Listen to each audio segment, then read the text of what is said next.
Setelah 10 tahun menikah, Natasha Rizky digugat cerai suaminya Desta Mahendra.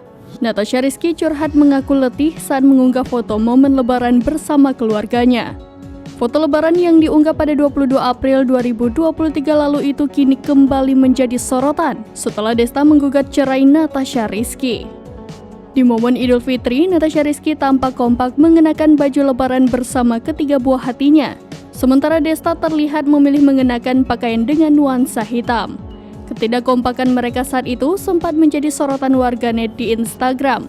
Setelah digugat cerai suaminya, curhatan wanita yang akrab disapa Caca saat momen lebaran kembali viral. Dalam caption, Natasha Rizky mengaku tertatih hingga hatinya sudah letih.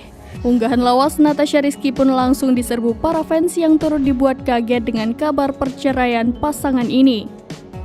Banyak yang sependapat soal kode perpisahan yang diberikan Natasha Rizky dan Desta saat momen lebaran. Seperti yang diketahui, kabar Desta menggugat cerai Natasha Rizky telah dikonfirmasi oleh Humas Pengadilan Agama Jakarta Selatan Taslimah.